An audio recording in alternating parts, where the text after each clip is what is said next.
Thank you for being part of the show. It's a great pleasure to have you.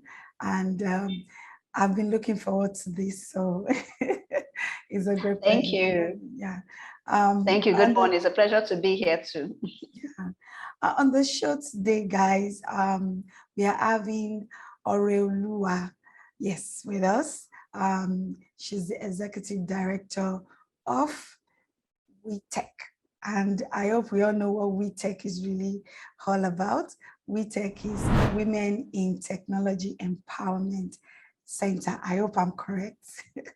Yes, Women's Technology Empowerment Center. Yeah, she's the executive director. So on the show today, we are going to be having her insight on women in technology in Africa, in Nigeria, where it's going, and also, of course, her story as to how she came about to be. So Oreoluwa, can we have an insight as to who is Oreoluwa? All right, thank you so much. It's a pleasure to be here. My name is Oreoluwa Lesi. I'm the founder and executive director of the Women's Technology Empowerment Center, W.Tec for short, a non-profit organization based in Lagos in Nigeria. What do you want to know? I'm a Nigerian, obviously. I'm a lover of technology, a lover of books. I'm a mother, a wife, and I'm very passionate about girls, young people really living empowered lives, but I'm particularly interested in girls living empowered lives. Okay, from all these that you have said, how did you come about being a social entrepreneur, and why the focus on female career development in technology? Okay, thank you. So I think it stemmed out of my own experiences, and this is probably true for a lot of social entrepreneurs. When I had to start thinking about what I wanted to do for a career, it was quite difficult. I ran through so many options in my mind, thinking about what would be a good fit for me. Eventually, I decided to study economics, but that was after a very long, convoluted process of first considering medicine and then not making the marks, to get admission for medicine, and then really thinking about what I wanted to do. And I thought it was important that young people are able to get some kind of career guidance. They're able to get insight into different career options. Along the way, I became very interested in technology. And I started to see the ways that technology could help us live more empowered lives. So basically access to information, ability to earn an income, ability to connect to a wider community, to build and nurture relationships. There were so many benefits I was seeing with technology, but I was seeing so few women in this space using technology, creating technology, working with technology, and I started to wonder why. So it became, I think, the guiding questions that basically informed my work. I started researching about the gender gap in technology. I started working in the space. I started volunteering at technology centers, and I started seeing firsthand the impact of having digital skills, what it was doing for people's income and confidence. Great, thank you for that response. Now, W.Tec has begun operation since 13 years plus now, I think. Yes. So what do you think has actually changed in the tech space for women when we take a look at, our African culture and tradition as to women being empowered? Okay, so if we're talking about the technology space, for instance, number one, there's a greater awareness that there is a problem, that there's a gap. When W.Tec started working in 2008, there was very little awareness, at least within Nigeria, of the gender gap in technology and why it was important.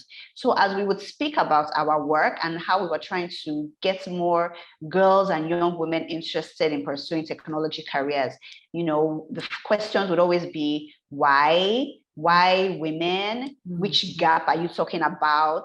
And as you know, as we started speaking about it and people started, thinking about maybe the technology roles they knew, the technology companies they knew, they started to realize that it's true. There are not so many women, visible women, working in technology. So first of all, there was a lack of awareness. Now, 13 plus years later, there's more awareness. There's a bit more research available. Okay. And there's a greater appreciation for why it's important to have more women in technology, not because it's a nice to have, but research has actually shown that having more women in the technology workforce, in fact, having more diverse teams actually positively affects the bottom line of a company. So we have seen that kind of awareness growing. We've seen a bit more support for our work, and we've seen more organizations, like W.Tec that are rising up and thinking about how we can address and close this gender gap. So when we started in 2008, I knew like maybe just one other organization doing the same or similar work as us. Now, 13 plus years later, there are so many initiatives, a lot of them directed at girls, some directed at women, some directed at girls and boys, but there's just a greater awareness, yes. Yeah. Now, during the journey that you have embarked on, you must have encountered one or two challenges along the way. Can you share some of those challenges and how were you able to overcome some of them, even for some of those beneficiaries of your initiatives? Okay, so the first, or one of the first challenges I would say is, yes, like a lack of understanding of why our work was important. Why is it that you are targeting girls? Are you a sexist organization? Why not boys? That was, issue number one. Of course, as we started to create awareness, talk about the issues, okay, people would understand. There were parents who were a bit hesitant because some would say, oh, but I have boys and girls at home. How can I just be empowering the girls? That was one issue. And we always said, because there's a gap, and the gap, is that women are underrepresented in technology. So we need to have these kind of initiatives to bring women up to par in terms of numbers and participation in technology. Another issue was that a lot of parents were quite distrustful of technology and the internet in particular. And we found that tended to be more among parents who themselves were not very knowledgeable about technology and the internet. And so, of course, we know about things like 419, we know about fraud, we know about things like cyberbullying. Of course, you know about things like pornography that can be accessed online. And so a lot of parents would think, the internet is bad because all those things, are the things which are online. Those are the things that people are doing on the internet. Is that what you want my daughter to do? So there's also another opportunity for creating awareness, not just among the girls and women you're working with, but also among the parents. Like, these are the benefits of, technology, the internet. But it's like any tool. It can be used for good, but it can also be used for evil, basically. So, but technology and the internet are not going anywhere. In fact, they're going to become more integrated in our lives.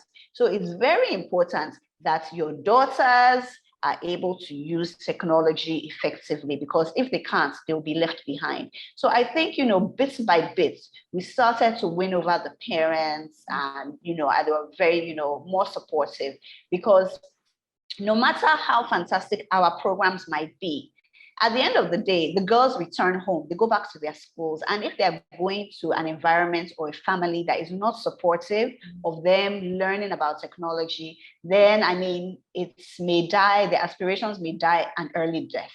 So I think those were some of the challenges. I think as a nonprofit or social enterprise, you always have the other challenges of, adequate funding, finding the right partners. And those are things that, I think consistency helps with that. So for instance, think about all the people who may ask you for money every day. You want to be sure that if you are giving money, you are giving money to an organization that is going to be a good steward for that money and use it, in a productive way. So through the years that funding was hard to come by, we just had to be consistent and keep delivering our programs, keep documenting our work and the results of our work, so that over time, when people were actually looking for partners, they were looking for programs to support, we had a wide digital footprint. Like, we have pictures, videos of our work dating back, to 2008. So it's evidence that, for us, we are serious about our work. So those are some of the challenges. Now, yes. you laid emphasis on bridging the the gender gap. But do you think support for female capacity development, as it were, do you think this is the only potent solution to bridging the gender gap in the technology space? Okay, so I definitely don't think it's the only way. I think it's one of the ways. It's an important way, but it's not the only way. There is research that shows, especially for girls who are in their adolescent years, teenage years, that having a space that is female only can be quite empowering, quite beneficial, because the girls it's creating a safe space for the girls where they may not necessarily be distracted, or distracted is not even the right word. Sometimes when you are in a situation where boys are socialized to be very, in our culture anyway, to be aggressive, in classes, they may not raise their hand, they may shout out the answer, but a lot of girls are socialized to be ladylike, feminine, gentle, and all those things. So in a class, they may be raising up their hands while the boys are shouting out the answers.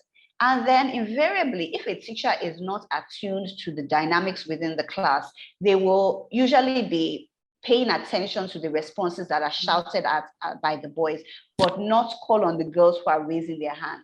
And so in so doing, the boys are getting more airtime, they're getting more opportunity to participate and be engaged in the class, while the girls who are maybe a bit on the quieter side may not receive as much engagement or attention from the teachers. And then also in terms of maybe access to the devices, and we have even seen this in our own programs, that where we have boys and girls, and maybe we have a limited number of systems, the boys will race to the systems, grab them, and a lot of the girls, may be hanging back and unable to, use the devices. So there are definitely benefits in having a female-only space, but it's not the only way, because life is not single sex. You are not operating in a male-only world, female-only world. So even if you have initiatives that are targeted at both boys and girls, men and women, it is important to pay attention to the fact that there is a gender gap and we want to encourage more women. So even if you have a program that's open to boys and girls, really pay attention to making sure that you are recruiting maybe 50%, so 50-50 men and women, or maybe even slightly more women and slightly less men, maybe like 60% women, 40% men, just to try and maybe even out that gap. That is one way. But then there are other things as well, supports for in the workplace as well, because there's research that also shows that when women actually start to work within the technology industry or workplace, many of them drop out within the first 10 years. And that's as a result of combination of so many different things. It may be the dynamics within the office, it may be office politics, it may be maybe extraordinarily long hours that are affecting maybe their own lifestyles and schedules. There are so many things that it could be. Maybe the women don't feel recognized or appreciated. So there's so many reasons why women drop out. So another way to close the gap is to pay attention to what is happening in the workforce and address it, making sure that the workplace is more friendly for men and women. Now, you mentioned something about solution to the future of this being happening. Do you think policy, let's look at policies. Do you think policies are being made that is enough for social entrepreneurs? If they are, what are those things? or they are not enough? What do you think on policies, government policies and social entrepreneurship? Okay. Well, as an entrepreneur, first of all, Nigeria is a very difficult place to operate, honestly speaking. And I know that a lot of entrepreneurs would agree that they don't always feel supported by the government. A lot of innovation that is made, a lot of like cutting edge changes tend to come from private sector. So it could be private sector, it could be like civil society, social entrepreneurs. And then what you would expect is that the government would provide an environment that enables these initiatives, these businesses to thrive. But that's not always the case. So for instance, right now, there's a general worldwide economic slump, and the country and the government needs money. And then there's so many ways, that the government could think about encouraging and creating an environment where entrepreneurs can thrive, can easily do business abroad, can import, can export, their products, their services. But we find that, a lot of those things are not in place. Access to, for instance, maybe entrepreneurs that need raw materials is difficult because of the costs. You find that while government is trying to raise funds, a lot of their focus in raising funds is by raising taxes and increasing, the different opportunities to tax. And there's only so much that you can tax and a company, an entrepreneur, an individual. So I don't think that this is always a very supportive environment. We've also had certain bills that there were attempts to pass, like we had social media bill, we had the one that was targeted at NGOs, and there have been at least, 2 of them, if not more. And these were quite restrictive. I mean, the last one wanted to really have control over the funds that nonprofits, have. And for anyone who is maybe running a nonprofit or a social enterprise, raising those funds is very difficult. In fact, you can ask most founders, they're using their own funds to run a lot of these programs. So imagine having a situation where you don't have access to your own funds. The funds are basically, held in trusts for you, and you can only implement your programs after the programs have been approved by a government body. I mean, those things are extremely restrictive. They do not allow for the innovation and for the work that, social entrepreneurs are doing. So I think that there does need to be a greater recognition. Sometimes, I guess a lot of people will say, you NGOs, you social entrepreneurs, you are just making money. You're just, writing grants, writing proposals, getting money. Maybe that was like 20, 30 years ago, but I can assure you that it's not the same anymore. There are so many nonprofits. Demand for funding is great. So you have to be an accountable organization in order to get, any kind of significant support. Oh, wow. What a great insight there on the policies. How is W.Tec going about it, intending to sustain this impact that you have already achieved so far, and also future prospects of gender equality in the tech space? Okay. Well, number one, there's greater awareness of the gap. So that's a very good place to start from. There are more initiatives that are working to create awareness, that are creating, focused on building skills, introducing young women to technology and career opportunities. There are more initiatives that are focused on mentoring young women in the workplace, very important. There are, also more initiatives that focus on supporting technology female startups, female entrepreneurs in the technology space. So we're having more and more of those things. So I think that, things can only get better than where they were, 13 years ago. It's important that, as long as programs are designed well, designed with the women in mind, designed with the end goals in mind, I think, we can only see more women coming in. But of course, different policies within the workplace also need to be paid attention to, because if you have all the women coming in and then leaving, within a few years, that's not really going to help either. Okay, in terms of sustaining the things that, the outcomes that W.Tec has been achieving, as an organization, we don't stay still. We are constantly reviewing our programs. We're constantly seeing how we performed and how we can do things better. So we try to be very forward-looking. So we're revising our programs. We're thinking about new angles. Technology, of course, is constantly changing. So from that point of view, we have to stay abreast of that and constantly analyzing, like, okay, what are the technologies of today? What are the technologies of tomorrow? What should we be incorporating in our programs? So over the last 13 and almost 14 years now, we've worked with over 32,000 girls and women and teachers. And we've seen at least 86% of our alumni have indicated that they're interested in pursuing a technology, science, engineering related career.